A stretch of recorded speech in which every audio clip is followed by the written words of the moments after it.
What's going on, guys? BC coming at you from the Amplified Studios, and we got a good one for you this morning. It involves Baron Corbin, Sheamus, and MJF. That's right, MJF and Sheamus involved in a storyline together.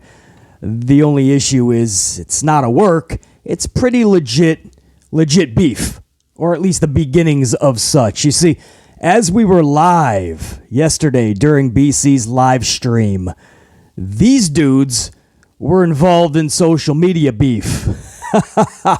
And somehow, Baron Corbin was caught in the middle of it. Then again, as we go over this, it kind of looks like Baron Corbin was the instigator in all of this. Sheamus was just poking some fun at the PWI 500 list. And Baron Corbin woke up and chose violence. So what's BC talking about? Let's start from the jump, man, how this all began. Again, the PWI 500, a yearly list that Pro Wrestling Illustrated comes out. It's totally subjective. It's in their opinion, and how they come across this list is based on their own jurisdictions. Everybody's list is going to be, or at least should be, different. Some of the names, okay, we can agree would be there, like the Roman Reignses and such. And then there's people left off the list that leave a lot of people mind-boggled, like Mox not being in the top 10. A lot of people kind of question that. Same thing with Seth Rollins, even though his win-loss record isn't exactly in the plus. But that's neither here nor there. The PWI 500 is a list that, even though a lot of wrestlers will tell you they don't pay attention to, they actually do. So Sheamus pokes some fun at it, right? Sheamus goes over to social, and he basically conducts his own list, the Banger Index list, I believe he calls it. Banger Index list. And on that list, Sheamus is number 1, number 2, number 3, and so on. It's just Sheamus nonstop. So I thought that was pretty funny. I mean, it's Sheamus going into business for himself, and isn't that what social is supposed to be? All in good, lighthearted fun, right? That's social media, is it not? So Sheamus has some fun, or tries to. But Baron Corbin was just not having it. Again, he woke up and he chose violence against Sheamus. So he goes over, and Baron Corbin just responds, bold strategy. He has that dodgeball movie gif. And Corbin says, if you tell people over and over and over and over and over, maybe they will believe it. So I don't know if there was any reason for Corbin to rain on Sheamus's parade. Dude's just trying to have fun. If you ain't got nothing nice to say, don't say it at all, bro. You ain't got to jump in the dude's timelines. But Corbin, again, he woke up and chose to come after fucking Sheamus. So Sheamus wasn't just going to lay down for Baron Corbin. Sheamus responds, Pro Wrestling Banger Index 2022 lists Corbin as number 126. He then puts stats don't lie. So Sheamus responds and puts Corbin on his list, the Banger Index, at 126. Now that's funny because in the actual PWI 500 list, Sheamus was all the way down to 126. Sheamus was at 126 on the PWI 500. If you're wondering, Baron Corbin was at 134, 8 spots behind Sheamus. And MJF, just for future reference, MJF was number 16. So way more up on the list than Sheamus and Baron Corbin. But Sheamus was still poking now at Baron Corbin, putting him where he is on the PWI 500 list. He put Corbin at 126 on his list. Funny. Or so you would think. Corbin, again, is not laughing at any of this. So Corbin responds, thanks for the info, but I'm not a mark, so I didn't read the issue. See if you can get Dave to retweet you.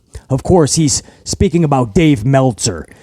And Corbin has been very vocal about a lot of wrestlers just trying to get validation from so-called journalists like Dave Meltzer. And that's what wrestlers are today. They're trying to get 5 stars out of Meltzer. They're trying to get an article from Dave Meltzer and the like.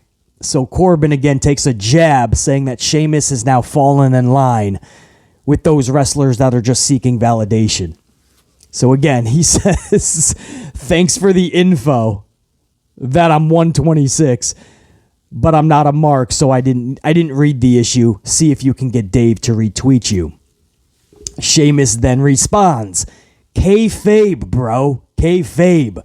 Real heels wear scarves. Now, this is where MJF comes into play, and MJF ain't having any of this shit. So MJF comes in, and he says, sad. That's it. Now, maybe MJF is talking about the conversation that they're having is just plain sad. Maybe it's trying to involve him or paying attention to him when they should be handling their own business. Maybe it's a mixture. But MJF just put sad. Sheamus responds with that Conor McGregor gif. You know, the one where he's like, who the fuck is this? Who the fuck is this? And, so he says, who the fuck is that guy? Is the gif. So now you have MJF. You know, when he gets riled up, he's not having it. He's gonna send you, even if he's trying to warn you that he's about to throw ziggers, he's still gonna throw some up front. He's just gonna give you a taste of the verbal assault that he can send your way. So after Sheamus says, who the fuck is this guy? Chiming into our conversation between him and Corbin, MJF responds, and this is a quote, man. I'll put it up.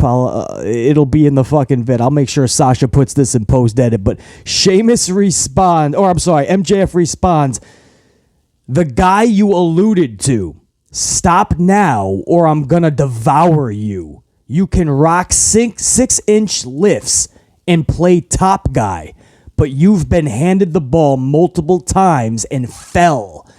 I'm glad you're having a resurgence and finally figured out how to get over. It only took you a decade. Took me 1 day. Damn, bro. Like MJF, the way he's retaliating to Sheamus, it sounds like he had no doubt that when Sheamus said real heels wear scarves, MJF felt he was talking directly about him. For him to come out like that, man, the guy you alluded to. Now stop now or I'm going to devour you. You can rock 6-inch lifts and play top guy, but you've been handed the ball multiple times and you fell. I'm glad you're having a resurgence and finally figured out how to get over. It only took you a decade. It took me 1 day. Damn, bro. He tries to give him a warning. Stop now or I'll devour you. And then he proceeds to devour poor Sheamus. So now Sheamus, he responds with that eyes emoji and a gif of Chris Jericho in a tie, in the scarf. Not tie. I didn't like that Jericho. That was all the Bon Jovi era when he came out with the suits and the ties and the scarves. But you remember that Chris Jericho. He had the short hair and he came out just with the scarf and his fucking tights. So Sheamus responded with that. Like, that's who I was talking about. And funny enough, the interweb machine had some fun with this, and they posted a photo of Roman Reigns. Now, I don't know the legit capacity of this photo or not, but it was Roman Reigns and basically the MJF scarf. I just thought that was a hilarious photo. If I can have Sasha, my assistant, put that up in post-edit, that would be fucking epic if we can remember to do that. But Roman Reigns rocking a scarf. A lot of people thought he was just talking about Roman in that photo that was making the rounds. But he goes and he puts up Jericho that he was referencing to. Now, again, MJF is not fucking around. MJF is not buying that shit. So MJF responds, and MJF, this is a quote, Yes, you were definitely referring to a guy who wore a scarf back in 2016. You got me. Can't wait for my boy Baron Corbin to end you. Literally, he puts, you got me. Can't wait for my boy Baron Corbin to end you. So it does sound like Baron and Sheamus. Baron Corbin and Sheamus, you thought they had a good friendship, but we have heard stories that they do butt heads a lot. And there is that there's several things that I could tell you that Baron and Sheamus are not seeing eye to eye on that kind of led to this, but that's probably going to be a story for another day. That's probably another 10 minutes, and we don't have that kind of time right now. But there's reasons why they're butting heads. I'll just leave it at that. If you know, you know. But for him to say, I ain't buying your Chris Jericho shit. You're referencing a guy from 2016 and 2022. So he ain't buying that shit. And then Corbin jumps back into it. And Corbin says, this is to Sheamus. Corbin jumps back in and he says, there you go again. Internet, please love me. Look, I'm hinting at so-called forbidden things. Side note, his scarf is awesome, and I might buy him a matching fedora just because. Of course, Sheamus wears those fedoras. He's going to give him the matching fucking fedora for his scarf.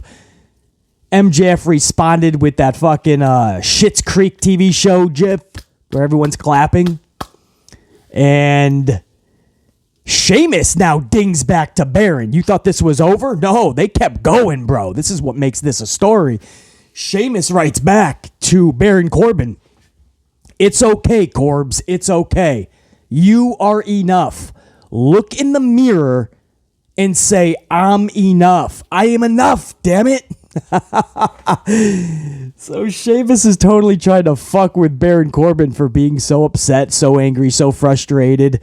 And he's alluding to the fact that Baron is trying to overcompensate for lack of efficiency in other areas. Whatever that may be, Sheamus is poking back at Baron.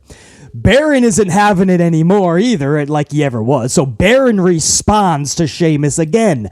That would be good if I was the one tweeting about how good my matches are every day. Just some friendly advice. If you are that good, people would tell you. You wouldn't have to tell them repeatedly. And that's where BC stopped tracking this. It could have went even further. I don't know. I don't have the fucking time. I had 10 minutes. This is turning into 15. But that's what I got for you guys, man. That's where I'm going to end this. This will probably pick up later today if it hasn't already. But you can look at it as friendly banter, and then you can look at it as it doesn't seem so fucking friendly. MJF and Sheamus were fucking rocking it, and Baron Corbin and Sheamus just woke up and chose to fucking just go at one another. Starting again with Baron Corbin. He just was not, it looked like he had enough of Sheamus's fucking social media. Unfriend the dude, do whatever you gotta do, fucking unfollow, whatever the fuck you gotta do. If you don't like his content, just don't view it, right? Isn't that so simple? Other than just keep watching the same content that you claim you don't like, and then all of a sudden you just have enough and you fucking lash out at poor Sheamus. I don't know, man. Baron Corbin instigated this, and MJF said, hold my motherfucking scarf. I'm jumping into this shit. Let me know what you guys feel about the situation. If MJF and Sheamus were ever in a ring, AEW or WWE, would you be interested in that match if you put together a banger storyline? I would be. I got to admit, man, this just gives you a glimpse of how that would be. I think they would have a really good story. On the mic, MJF would pretty much own Sheamus if they were in a promo together inside the ring, storyline-wise. There's no way Sheamus can hold his weight against Sheamus. I'm sorry, MJF. The MJF is just too good. But Sheamus can bring it in other areas. You saw that with Gunther. There's a realism that Sheamus can bring to promos in just his facial expressions, mannerisms, and I think that would match up good with MJF, and I think that would be pretty fucking special. And the match, man, if you have a really good storyline that's really personal and really you get invested into the realism and believability of it, I think the match could be very physical. Or Sheamus would make it that way. MJF would run his mouth a lot. Sheamus would try to prove his stance in the ring physically. So, I don't know, man. I never knew BC never knew he needed to see that match until this little social war broke out yesterday. And now BC's like, fuck, give me that match. My name's BC Amplified. Thank you guys so much, man. There'll be another video out later today as well. It's going to break down AEW Dynamite, their biggest show in a very long time. A 1.175 that caught the entire community, the entire industry off guard. Even though AEW has been over 1 million the past 3 weeks, nobody expected them to be just under a 1.2 with that type of a show. And lacking some of your biggest stars. It came out of left field with a hockey stick, and what we really have to do is break down the quarterlies and see how this could have happened. Congratulations to Tony Khan and AEW, but we don't know how this happened because the trajectory did not have this happening. So what BC is going to do a little bit later today is I'm going to break down. I have the quarterlies, and we're going to break it down together, and I'm going to show you how AEW did what many claimed would be the impossible this past Wednesday. BC Amplified, for now, saying check you.